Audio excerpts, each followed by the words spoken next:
अगर काश यही छावनी जहाँ पे लैंड ग्रैबर्स होते थे अगर वहाँ बना देते थे तो 77,000 एकड़ वक्फ की अराजी बहुत ईजी से बच जाती थी। वक्फ प्रॉपर्टीज पे जब कब्जा होता है, उनमें सेल डीड होती है, वो फिर कैंसिल नहीं की जाती है।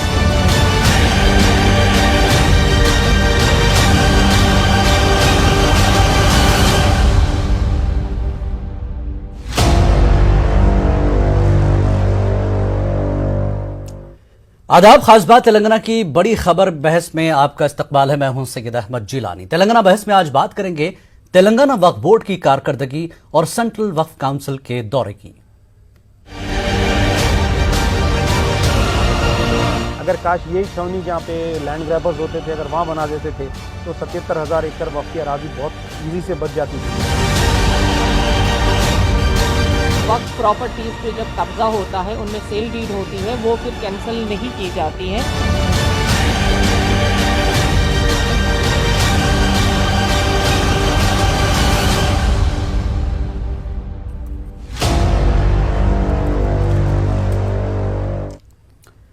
मरकजी वक्फ काउंसिल के अरकान का एक वफ्द तेलंगाना का 4 रोजा दौरा किया और तेलंगाना स्टेट वक्फ बोर्ड की कारकर्दगी का जायजा लिया। बोर्ड में की गई मीटिंग में वक्फ अराजी के तहफ़्फ़ुज़, रियासत में मकबूजा जायदादों की हैसियत और ज़ेर इल्तिवा मुक़द्दमात पर तबादला ख्याल किया गया। काउंसिल के अरकान जानना चाहते थे कि तेलंगाना हुकूमत वक्फ अराजी के तहफ़्फ़ुज़ में किस हद तक मदद दे रही है। जवाब में मोहम्मद सलीम और चीफ एग्जीक्यूटिव अफसर ने कहा कि रियासती हुकूमत हर मुमकिन मदद फराहम कर रही है, लेकिन अजीब बात यह है कि इस मीटिंग में यह भी सुनने को मिला कि चीफ एग्जीक्यूटिव अफसर की तकरीरी रियासती हुकूमत की जिम्मेदारी है, तेलंगाना स्टेट वक्फ बोर्ड इसका जिम्मेदार नहीं है। रियासती वक्फ बोर्ड की कारकर्दगी में एक चीज़ अच्छी रही कि वक्फ अमलाक की 500 से ज़ायद गैर कानूनी रजिस्ट्रेशंस को मनसूख करने का बोर्ड का इकदाम एक अच्छा फैसला था, लेकिन यह इकदाम भी वक्फ की एक बड़ी तबाही के बाद किया गया।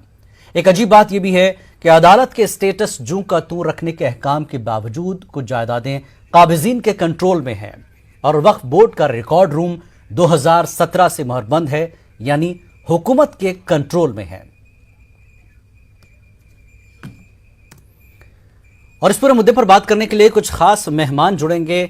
इसमें स्टेट वक्फ बोर्ड का नुमाइंदा भी होगा और सेंट्रल वक्फ काउंसिल के नुमाइंदे। फिलहाल हमारे साथ सीनियर जर्नलिस्ट और वक्फ एक्सपर्ट अथर मोइन साहब हमारे साथ जुड़ चुके हैं। अथर मोइन, जिस तरह से वक्फ काउंसिल का ये दौरा और स्टेट वक्फ बोर्ड की जो कारकर्दगी है, किस तरह की कारकर्दगी पेश की गई वक्फ काउंसिल के सामने, और वक्फ काउंसिल ने भी कुछ एतराज़ात किए हैं, कैसे देखते हैं इस पूरे दौरे को आप काउंसिल के?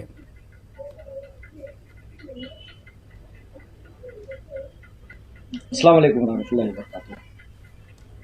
सब जहाँ तक वक्फ काउंसिल के 6 अरकान के दौरे हैदराबाद का ताल्लुक है, उस वक्त जो रिपोर्ट पेश की गई है उसमें वक्फ बोर्ड ने भरपूर कोशिश की कि वो अपनी एक अच्छी छवि पेश करे, लेकिन ना ही वक्फ बोर्ड ने और उसके अहदेदारों ने, ना ही अरकान ने सियानत औक़ाफ़ में दरपेश जो खामियां हैं और जो मुश्किलात पेश आ रही है और इस सिलसिले में मरकज़ी हुकूमत का जिस अंदाज में ताउन होना है, वो मैं समझता हूँ पेश करने में किसी हद तक नाकाम रहे हैं। इसलिए कि हम ये देखते हैं कि हैदराबाद हो या तेलंगाना, सारे रियासत में औक़ाफ़ी जायदादों की तबाही बढ़ती जा रही है।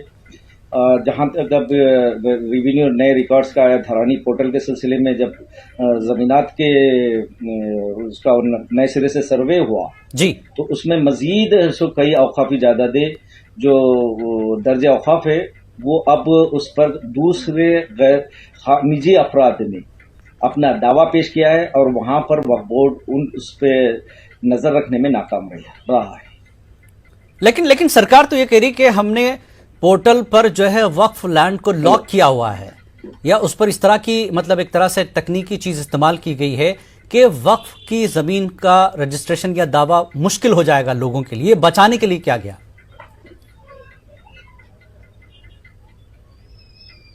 इस सिलसिले में जो जियो 15 है सो जारी किए हैं जी, आप तो देखिएगा कि वो जियो जारी होकर ऐसा 5 महीने नहीं होता है। और रही बात उसके बावजूद वो जियो जारी होने के बाद वक्फ बोर्ड ने यकीनन औकाफी जायदादों की तफसीलात पेश कर दी है महकमे रजिस्ट्रेशन को, लेकिन इस बात को यकीनी नहीं बनाया है कि वाकई रजिस्ट्रेशन महकमे ने जो प्रॉपर्टीज के दस्तावेजात या लिस्ट दी है, जो फहरिस्त दी है, उसके मुताबिक उन तमाम जायदादों को ब्लॉक किया है या नहीं, ये वक्फ बोर्ड ने जानने की कभी कोशिश ही नहीं की। बस इन्होंने ये एक लेटर लिख दिया कि ये हमारे पास ये डिस्ट्रिक्ट में इतनी प्रॉपर्टीज है, ये डिस्ट्रिक्ट में। और देखिए मसला मजे की बात क्या होती है यहाँ पे कि वक्फ बोर्ड आज भी वही पुराने 11 डिस्ट्रिक्ट्स पे काम करता है जी, जबकि 33 डिस्ट्रिक्ट्स, बल्कि अगर 2 और इजाफा करें तो 35 डिस्ट्रिक्ट्स अजला में कायम हो गए। अब आप ये बताइए, जैसे निजामाबाद और में से एक डिस्ट्रिक्ट अलग बन गया कामारेड्डी, ठीक। अब आप उसको कामारेड्डी वाले को निजामाबाद की फहरिस्त दे रहे, तो वहां पे रजिस्ट्रेशन डिपार्टमेंट वालों को मुश्किल पेश आ रही है। ठीक ठीक कि ये हमारा मंडल नहीं होता, ये हमारा मौजा नहीं होता, तो उसमें ये मुश्किल होती है। उनके हिसाब से डिस्ट्रिक्ट वाइज जिस तरह लिस्ट भेजनी चाहिए थी उस अंदाज में नहीं भेजे, ये पुरानी लिस्ट ही भेजे जो कंबाइंड डिस्ट्रिक्ट में थी। यानी वक्फ बोर्ड और सरकार के दीगर महकमों के बीच कोऑर्डिनेशन की भी कमी है, राब्ता सही से नहीं है, तालमेल की बिल्कुल भरपूर राब्ता सही है ना रजिस्ट्रेशन के डिपार्टमेंट के अहदेदार, ना ही रेवेन्यू के अहदेदार, ना ही बल्दी और पंचायत के अहदेदार समेत वक्फ बोर्ड के अहदेदार। लेकिन फिर काउंसिल को ये बताया गया कि हमने कर रहे हैं गैर मजाज जो काबिजीन हैं, जो जायदादें हैं, 500 से जायद के रजिस्ट्रेशन को जो है मनसूख कर दिया है, रद्द कर दिया है। तो ये काम तो एक हिसाब से ठीक ठाक ही हुआ है वक्फ बोर्ड का।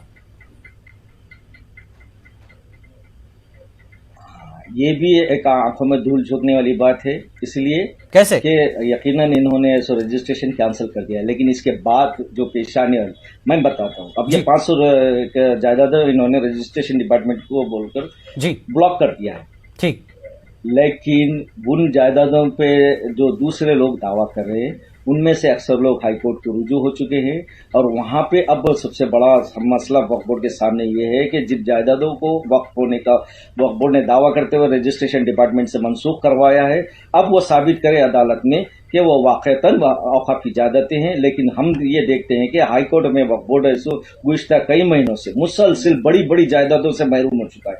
हफीजपेट की जायदाद, आशुर खान अली साहब की जायदाद जो सैकड़ों एकड़ हैदराबाद के लिमिट्स में है जी, ये बड़ी बड़ी जायदादें हाईकोर्ट में हार चुका है। आप दूसरी है हाईटेक सिटी के पास की। ठीक, हमारे साथ फिलहाल शुजात अली साहब भी जुड़ चुके हैं कांग्रेस की तरफ से अपनी बात रखने के लिए। शुजात साहब, जिस तरह से वक्फ काउंसिल का दौरा और कांग्रेस के लीडरों ने जिस तरह से धरना दिया है और वक्फ जायदादों को लेकर अक्सर एहतजाज किए जाते रहे हैं, कैसे देखते हैं इस दौरे को वक्फ काउंसिल के और कारकर्दगी को स्टेट वक्फ बोर्ड की?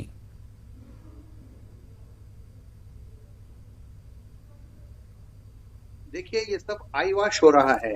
जब तक आप वक्फ बोर्ड को आमिलाना इख्तियारात, कानूनी इख्तियारात नहीं देंगे, इस तरह का खिलवाड़ होता रहेगा। 70 साल से कोशिशें की जा रही थी कि वक्फ बोर्ड को आमिलाना इख्तियारात मिले, हिंदू इंडोमेंट्स के टक्कर के लेवल पे मिले, लेकिन वो कभी हो नहीं पाया। और हद तो ये हो गई कि वक्फ बोर्ड जो आजाद इदारा है उसके दफ्तर को रियासती हुकूमत ने खुपल डाल दिया। ये कैसी बात है? ये कहाँ का दस्तूर है? ये कहाँ का इंसाफ है कि एक मजहबी इदारे के जो है मामले हैं, जमीनात उनको जो है वक्त किए गए हैं, तो उन जमीनों पर कब्जा कर लेना मिली भगत के साथ बहुत ही अफसोसनाक, शर्मनाक बात है। मुझे डर इस बात का है कि अब कुछ लोग मुसलमान जो है ना जायदारों को वक्त नहीं करेंगे, वो घबराए हुए हैं, खायफ हैं। बहुत सारे मुसलमान चाहते हैं कि अच्छे दोस्त काम हो, लेकिन वो घबरा रहे हैं वक्त करने के लिए जायदाद। तो जब तक आप कानूनी मौकों को नहीं देंगे तब तक कुछ नहीं होगा।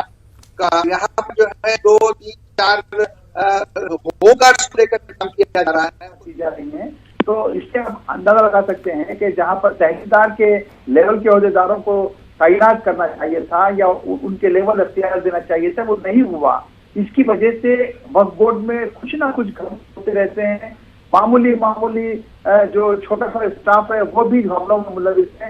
इसकी जानिब तवज्जो अगर हुकूमत नहीं देती है तो बहुत बड़ा नुकसान होगा औकाफी जायदादों को। ठीक, हमारे साथ वहीदुद्दीन साहब भी हैं, वक्फ के मेंबर हैं और सरकार की और वक्फ की तरफ से अपनी बात रखेंगे। वहीदुद्दीन साहब, जिस तरह से अख्तर मोइन साहब ने और शुजात अली साहब ने कहा कि वक्फ का मामला अभी भी सुधरा नहीं है, कारकर्दगी कोशिश की गई अच्छी तरह से रखने की, लेकिन बड़ा मसला यह है कि रिकॉर्ड रूम अभी तक बंद है 2017 से। यह भी सवाल हुआ काउंसिल की तरफ से। और ये अख्तर मोइन का भी सवाल यह है कि शहर में मौजूद जायदादों की जो है हिफाजत नहीं हो पा रही है। तो 35 अजला डिस्ट्रिक्टों की बात हो रही है, अभी भी कोऑर्डिनेशन की कमी है। 11 डिस्ट्रिक्ट आपके पास और 33 के करीब डिस्ट्रिक्ट बन चुके हैं। कैसे काम हो रहा है वक्फ बोर्ड में?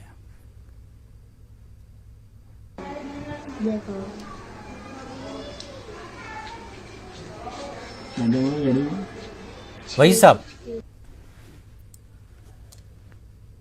मेरी आवाज पहुंच रही है वही साहब आपको? हेलो, लगता है मेरी आवाज अभी नहीं पहुंच रही। अख्तर मोइन, जिस तरह से आपने हैदराबाद का जिक्र किया और ये जो कोऑर्डिनेशन वाली बात हुई है, ये वक्फ बोर्ड में जो तकरीयां होनी चाहिए, अक्सर कहा गया कि उसको जुडिशल पावर हो, स्पेशल ऑफिसर्स हों, जो ज़रूरतें एक वक्फ बोर्ड को होनी चाहिए स्टेट की, अफसरान की, एक तादाद की, वो नहीं है। और वक्फ काउंसिल ने भी कहा कि मुस्तकिल जो है अफसर नहीं है यहां पर। यह सवाल उठाया काउंसिल ने। तो क्या सरकार जब पिछले 7 साल से मदद कर रही है वक्फ बोर्ड की, ये चेयरमैन का कहना है, तो किस तरह की मदद हो रही है?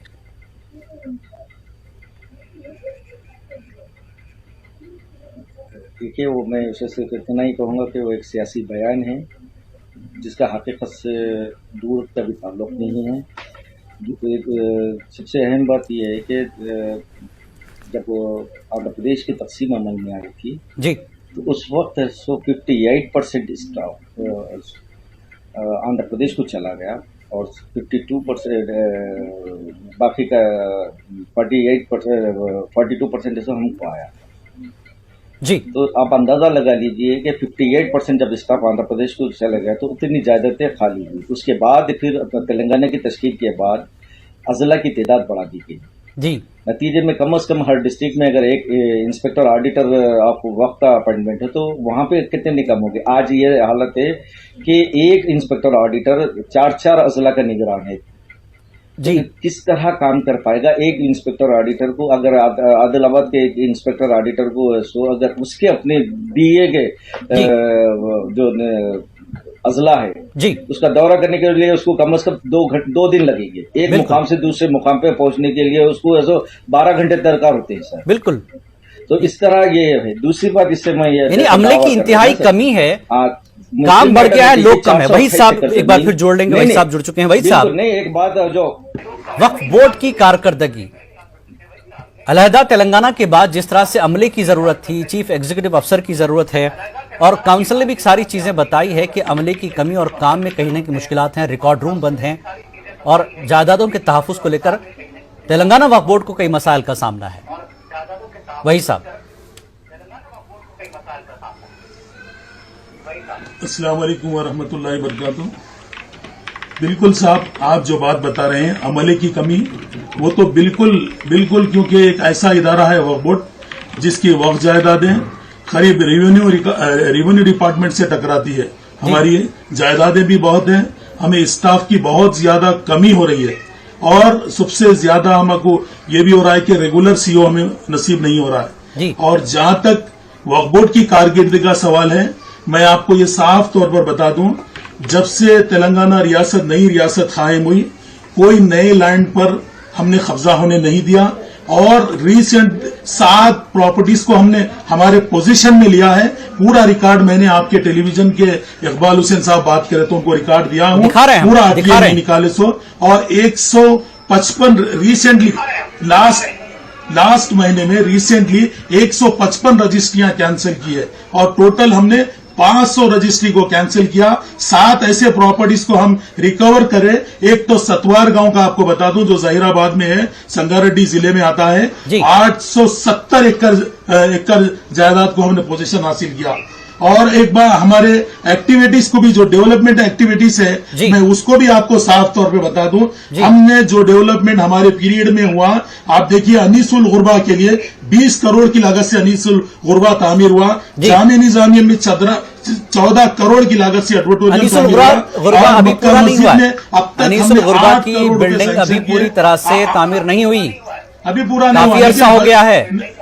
हाँ, नहीं अनीसुल गुरबा अल्लाह के फजल करम से 4 मंजिलें इमारत गिर चुकी है, 4 मंजिलें इमारत गिर चुकी है।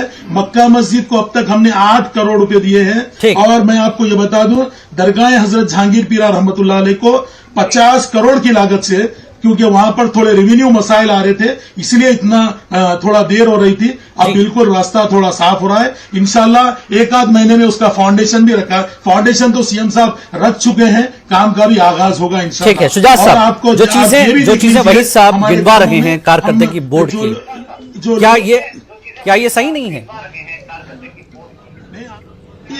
आपको आरटीआई के साथ दे चुका हूं मैं। अभी मेरे से आपके चैनल के जो नुमाइंदे बात कर रहे थे। ठीक है शुजात साहब, जवाब सहाफी हैं, कई बार बहस हो चुकी है अनीसुल गुरबा पर भी। नहीं, मैं ये अर्ज कर रहा था कि आपने अपने इंट्रो में कई बार अनीसुल गुरबा के मुकम्मल ना होने के बारे में शिकायत की है। कहां से मुकम्मल हुआ है वो? जैसे का तैसा है, बहुत काम बाकी है। और जो टारगेट था जिस मुद्दत में उसको कंप्लीट करने का, वो टारगेट कब के गुजर चुका। और इन्होंने खुद एतराफ किया कि अमले की कमी है। जब अमला कम होगा तो निगरानी कैसे होगी कामों पर, कैसे फॉलो अप होगा? जैसा अभी जो पोजीशन है अमले की कमी का, एतराफ करते हैं ये रुकन, फिर क्या कर रहे हैं कि आखिर कैसे इसको बढ़ाएंगे, क्या करेंगे, आमदनी कैसे बढ़ाएंगे? जब अमला बढ़ाएंगे तो आमदनी बढ़नी पड़ेगी। जो मेंबर हैं वक्फ काउंसिल के, वो भी जुड़ चुके हैं। हनीफ अली साहब, आपने दौरा किया, मीटिंग की स्टेट वक्फ बोर्ड के नुमाइंदों के साथ, क्या कुछ कारकर्दगी आपको दिखी और क्या चीजें हैं जो और बोर्ड में होनी चाहिए बेहतरी? देखिए, बेहतरी में मुझे जो दिखा है जी, जैसा कि सेल लीड जो कैंसिल कराने की बात पता चली है, ठीक, वो तो अच्छा काम हुआ है, लेकिन रिकवरी ऑफ पोजीशन जी, वो उसमें नहीं हुआ है, तो वो एक इम्पोर्टेंट विषय है जी। और जहां तक मुझे यानी वहां पर इत्तला मिली है जी कि ऑडिटिंग जो है जी, ऑडिटिंग का बहुत बड़ा मसला है वहां पर। ठीक, ऑडिटिंग नहीं हो रही है। यानी मुतवल्ली जो है, जो 5000 से जायद आमदनी होती है, और उसकी ऑडिटिंग होना चाहिए कोई गवर्नमेंट अपॉइंटेड ऑडिटर से जी, तो वो ऑडिटिंग ना मुतवल्ली करा रहे हैं और ना ही बोर्ड में ऑडिटिंग हो रही है। ये एक बहुत चिंता का विषय है। ये जिम्मेदारी किसकी है? दूसरी चीज जो है वहां पर, हनीफ अली साहब, ये जिम्मेदारी किसकी है? सबसे बड़ी ये तो तेलंगाना, देखिए ये तो तेलंगाना स्टेट वक्फ बोर्ड की जिम्मेदारी है ये जी। और एक बात मैं बताना चाह रहा हूं कि वहां पर सबसे बड़ा जो इशू है जी, वो स्टाफ की कमी है। अच्छा, आप देखिए कि वहां पर यानी 33 डिस्ट्रिक्ट, तेलंगाना स्टेट में 33 डिस्ट्रिक्ट बन चुके हैं जी, लेकिन आज भी तेलंगाना स्टेट वक्फ बोर्ड में 10 डिस्ट्रिक्ट काम कर रहे हैं। यानी 10 डिस्ट्रिक्ट का जो पुराना है वो इसी हिसाब से काम हो रहा है जी, और 10 इंस्पेक्टर काम कर रहे हैं। तो देखिए, अब वक्फ बोर्ड की जो प्रॉपर्टी इंक्रोच हो रही है जी, तो वो कैसे रुकेगी? आप इतने कम स्टाफ पर कैसे उम्मीद कर सकते वही हैं पुराने कि 10 से 11 हो डिस्ट्रिक्ट रहा है? वाले स्टाइल में काम कर रहे हैं और सरकार ने 33 डिस्ट्रिक्ट बना लिए हैं। आपके पास अपडेट क्यों नहीं होती है सारी चीजें? कोऑर्डिनेशन क्यों नहीं है सरकार के साथ आपका?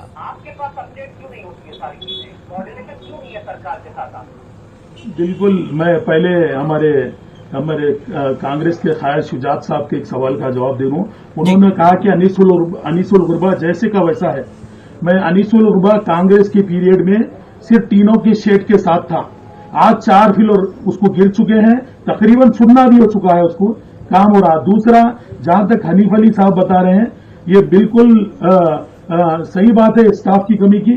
वो हमने भी कई बार गवर्नमेंट को लिखा है, हमारे जितने हाथ खुले हैं उतना हमने डेली वेजेस पे स्टाफ को लिया है, जितने हमारे हाथ में, क्योंकि बार बार एमएलएस का सवाल उठाना असेंबली में और वक्फ बोर्ड के ऊपर तोहमत लगाना, उस वजह से हम लोग बात चीजों को स्टाफ को लेने को भी डर रहे हैं। क्योंकि इजी एक आसानी से एक ब्लेम कर दिया जा रहा है। और दूसरी बात ये बता दूं, जहां तक सेल डीड कैंसलेशन के साथ साथ मैं हनीफ अली साहब को ये बता दूं, सतवार एक विलेज है जहीराबाद में, जहां पर 860 एकड़ से ज्यादा हमने पोजीशन लिया है। बैचलर बिल्डिंग का हमने पोजीशन लिया है। मैं 7 ऐसे प्रॉपर्टियों का, जो नौशाद साहब इनके साथ जो टीम के मेंबर थे, उनको पूरे डॉक्यूमेंट्स हवाले किया हूं। और जितनी हो सके हम बिल्कुल कोशिश कर रहे हैं, डेवलपमेंट पे भी कोशिश कर रहे हैं। और जहां तक मेडिकल एक्सपेंसेस है, वो भी हम बीमारों को वही साहब वक्फ बोर्ड का जो रिकॉर्ड रूम बंद है, ताला बंद है, ये क्यों बंद है? वक्फ बोर्ड का रिकॉर्ड कैसे बंद करती है सरकार? और वक्फ बोर्ड कैसे काम करेगा अगर रिकॉर्ड रूम बंद है? तो एक चीज मैं आपको साफ तौर पे एक चीज साफ तौर पे बता दूं, रिकॉर्ड रूम बिल्कुल हुकूमत की कस्टडी में जरूर है जी, लेकिन हमें जो फाइल होना है, जिस चीज की जरूरत है, वो हमें 2 दिन पहले उनको इन्फॉर्म करे तो मिल रही है। लेकिन रिकॉर्ड रूम सील होने के पीछे साबिका एक चीफ एग्जीक्यूटिव ऑफिसर जो मन्नान फारूकी साहब थे, उन चीफ मिनिस्टर साहब असेंबली के क्वेश्चन के बारे में उनको दरियाफ्त करने पर उन सवालात के जवाब ना देने की सूरत में हुकूमत ने ये इकदाम किया। ठीक, मैं बिल्कुल अतर मोइन, क्या सरकार को यह हक है कि वक्फ बोर्ड में इतनी मदाखलत करे, रिकॉर्ड रूम बंद कर दे? इसका जवाब देने से पहले एक बात मैं एक बात ये करना चाहता हूँ। भाई साहब से मेरा ये सवाल है कि मुस्लिम मैटरनिटी हॉस्पिटल की 428 एकड़ जमीन जो हमारे एयरपोर्ट के बिल्कुल अखब में वाक़ है, वो कब वापस ली? और आप उसका रजिस्ट्रेशन कब क्यों कैंसिल नहीं किया जा रहा है?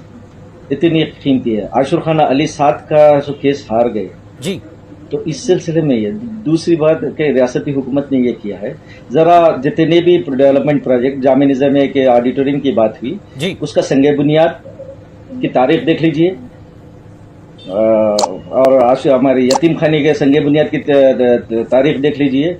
हज हाउस के मुत्तसिल जो बिल्डिंग पड़ी है खाली जी, उसके संगे बुनियाद की तारीख देख लीजिए। आज पूरा एक फ्लोर ऐसे पानी में डूबा हुआ है। वक्फ बोर्ड के हुक्काम एक जो सेलर में पानी आ गया वो पानी नहीं निकाल पा रहे, ये लोग क्या हिफाजत कर पाएंगे? ये सोचिए। वही साहब, बड़ा बोर्ड के बिल्कुल मुत्तसिल ये बिल्डिंग है। तीसरी बात ये है कि जहां तक नहीं, इसका वीडियो भी जारी हुआ था, उस्मान हाजरी ने इसका वीडियो जारी किया था। क्यों अनदेखी की जा रही है इस जायदादों की? इतनी बड़ी जायदाद बिल्कुल कल्बे शहर में मौजूद है, इससे वक्फ को बहुत बड़ा फायदा हो सकता है। सरकार इस बिल्डिंग को बनाने या इसका डेवलपमेंट करने से तो नहीं रोक रही है आपको।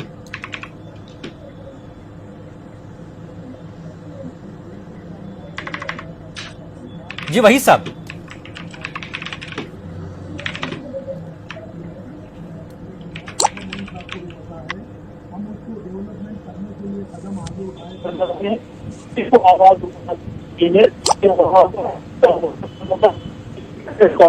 कि वहां पर मुसलमानों का एक मिनी सेक्रेटरीट तामीर किया जाए, माइनॉरिटी वेलफेयर डिपार्टमेंट्स का, वहां पर पूरों को लाकर वो किया जाए। तो गवर्नमेंट में हमारे एक अखिलियती यानी रिप्रेजेंटेटिव ने इस चीज को आवाज उठाने पर गवर्नमेंट ने उसको डेवलपमेंट के लिए हमें थोड़े दिन के लिए रोकने के लिए कहा था, जिसकी वजह से हमारे हाथ बंधे हुए हैं।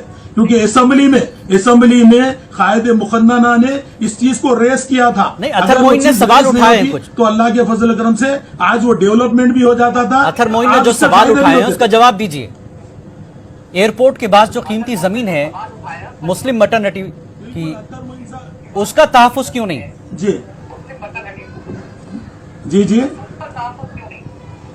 क्या बोलिए? अतर मोइन का सवाल है, मुस्लिम मैटरनिटी अस्पताल की जो जायदाद है, जमीन है एयरपोर्ट के पास, उसका क्या हुआ? जी ऑलरेडी उसके ऊपर एफआईआर भी हुआ, पुलिस इन्वेस्टिगेशन में पेंडिंग है वो चीज।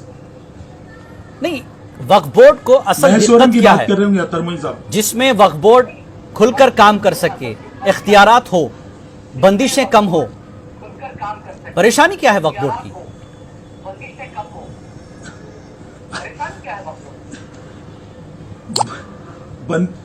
एक बात मैं अतर मोइन साहब को उस बात का पूरा चीज का पता है, क्योंकि मैं फिर से ये कहूंगा कि महेश्वरम जो आप मुस्लिम मेटर्निटी की जायदाद के जो सवाल उठा रहे हैं वो ऑलरेडी पुलिस में पेंडिंग है केस, उस पर केस भी दर्ज हो चुका है।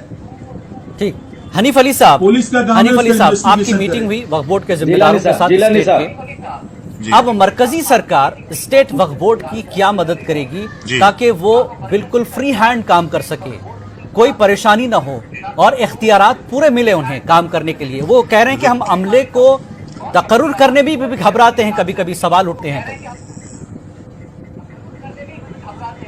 तो सुनिए जी देखिए, अब ये तो मरकजी हुकूमत का मसला नहीं है, ये रियासती हुकूमत का मसला है। पहले चीज ये है। जी दूसरी चीज ये है कि मुझे जहां तक नॉलेज है, जी मुझे जहां तक मालूमात हासिल हुए हैं, जी गवर्नमेंट से एक बार भी नुमाइंदगी नहीं की गई है यानी भर्ती करने के लिए ठीक स्टाफ की। और सबसे पहली चीज है, देखिए आप जब तक आप रूल्स नहीं बनाएंगे तब बिल्कुल। तक अपॉइंटमेंट भी नहीं हो सकता स्टाफ का। बिल्कुल। तो तेलंगाना स्टेट वक्फ बोर्ड जो है रूल्स ही नहीं बनाई है अब तक। यानी तेलंगाना वक्फ बोर्ड को तो आप पहले खुद रूल्स अपने बनाना आप को है। तैयार करना होगा कि उन्हें किस अंदाज में काम करना है और स्टेट और मरकजी सरकार के साथ सही कोऑर्डिनेशन के साथ काम करे ताकि वक्फ की जायदादों को तबाह होने से मजीद बचाया जाए। आप चारों मेहमानों का बेहद शुक्रिया तेलंगाना डिबेट में शामिल होने के लिए। आदाब।